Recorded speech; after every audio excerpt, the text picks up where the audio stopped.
प्यारे बच्चों, स्वागत है आपका आज की ऑनलाइन कक्षा में।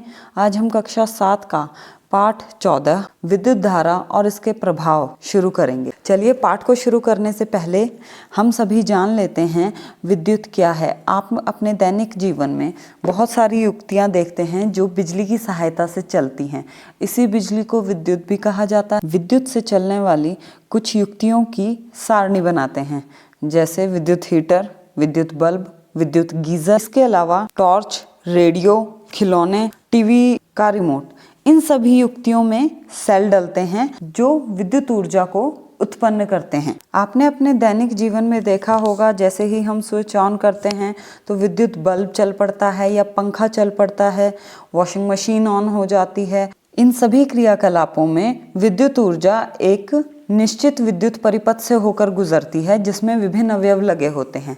तो चलिए आज हम विद्युत अवयवों और उनके प्रतीकों को सीखते हैं। चलिए विद्युत अवयव में हम सबसे पहले विद्युत सेल के बारे में जानते हैं। आप सभी ने अपने दैनिक जीवन में विद्युत सेल देखा है और आप सभी ने यह भी ध्यान से देखा हुआ है कि उसके दो टर्मिनल होते हैं। एक टर्मिनल पर प्लस का साइन लिखा होता है और दूसरे पे माइनस का। जो प्लस का साइन होता है वह धन टर्मिनल है और जहां माइनस का साइन होता है वह ऋण टर्मिनल है। इसका प्रतीक दो समांतर रेखाओं से बना होता है, जिसमें एक पतली लंबी रेखा होती है और दूसरी छोटी और मोटी रेखा होती है। जो लंबी रेखा है वह धन टर्मिनल को दर्शाती है और जो छोटी रेखा है वो ऋण टर्मिनल को दर्शाती है। इसके बाद आता है विद्युत बल्ब।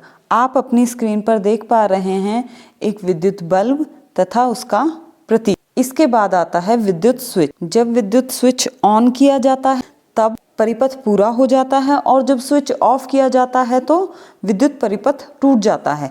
जैसे आप स्विच ऑन और स्विच ऑफ की स्थिति में अंतर देख पा रहे हैं कि स्विच ऑन की स्थिति में संपर्क बना हुआ है, जिसके कारण विद्युत परिपथ पूरा हो जाता है और विद्युत बल्ब जल जाता है।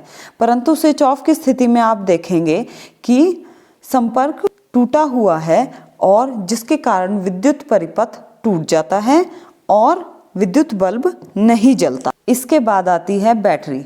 आप अपनी स्क्रीन पर एक प्रतीक देख पा रहे हैं।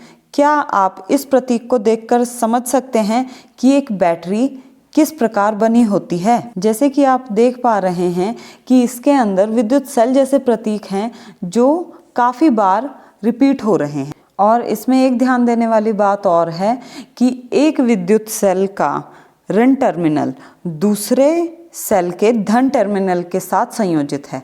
तो जब भी दो या दो से अधिक सेल इस प्रकार संयोजित होंगे तब वह बैटरी कहलाएंगे। इसके बाद आ जाता है संयोजी तार। संयोजी तार को सरल रेखाओं द्वारा निरूपित किया जाता है। आशा करते हैं आप आज के लेक्चर से विद्युत अवयव तथा उनके प्रतीकों के विषय में समझ चुके होंगे। धन्यवाद।